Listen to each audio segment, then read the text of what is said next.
Doctor, when you talked about vitamin C, for example, as, Yes, one of the helpful things for cancer, that's an antioxidant, correct?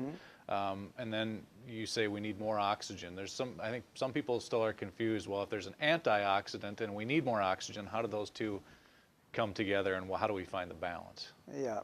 First of all, the antioxidant doesn't get rid of the oxygen. It just gets rid of damages done by oxygen. If it's like with your car, when you have the gasoline coming into the car, it's a good thing first, but what comes out of your pipe is a bad thing. If you inhale it, you're going to die. So when the oxygen goes into your system and repairs the system, nourishes the system, and so on, there is debris. And these mutated, dead or half-dead cells are called, that's what the antioxidants are going after. And this is why we need the only way to eliminate these potential cancerous cells, these potential mutated cells that have a changed DNA and start to regrow itself instead of the healthy cell. That's what basically the antioxidants are going for. And I don't really think you can really overdose in antioxidants. You might get horrible heartburn, you might throw up a lot, so I don't really think you will do this for a long time. And usually, if you live in balance, I'm not really a friend of too much supplementation. I'm a friend of juicing. Everything that nature created, our body can use. A lot of supplements are so chemically altered or so toxic or filled with fungi, with all kind of bacteria, and it's very, very often very dangerous.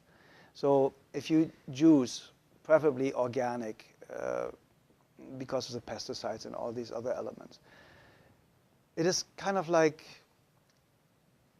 flushing out the bad and building the new. You don't want to have a house built on a bad foundation. If you have bad concrete, it will crumble one day. And your cells, you don't want to build your cells with bad material. So I suggest to all my patients to have a gallon of water a day with half a teaspoon of sea salt, to eat at least one hard-boiled egg 3 times a week, and have a 70% living diet, raw food diet, to a 30% whatever you want to do. And then we are in this world of urge, that's our instinct. When we have an urge for something, it's usually when the pregnant woman has this urge for a pickle with chocolate cream on it and whatever. It's because the fetus just needs certain building blocks right now. And this is why we have an urge. It's like with chocolate. If you have a craving for chocolate and you just eat as long as the craving goes on, you will not gain weight. It will not have any negative impact. We gain the weight because we say, oh, we opened the entire bar now we need to really finish that, right? Yeah. And this is basically where the problem starts, the overeating.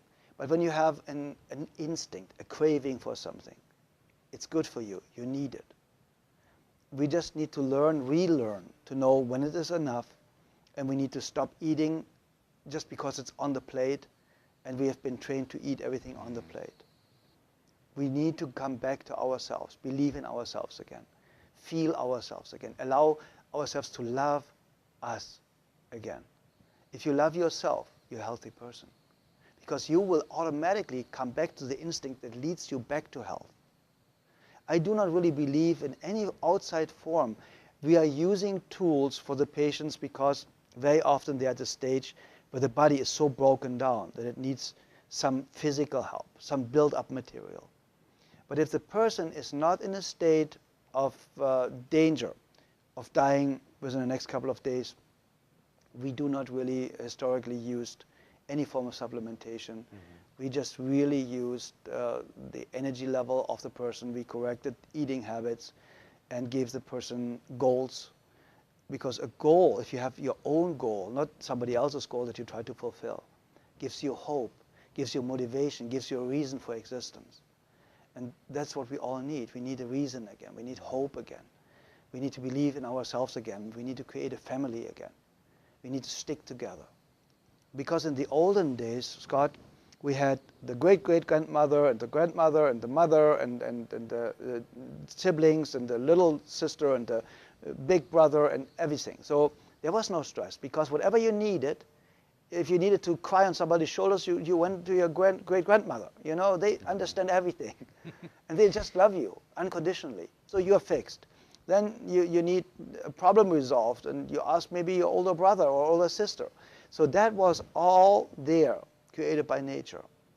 And then, because America became the loneliest country in the world, that's why so many Americans love their animals more than other human beings, because people had to move for their jobs. They have to follow their jobs. So your neighbors changed, your family got ripped apart.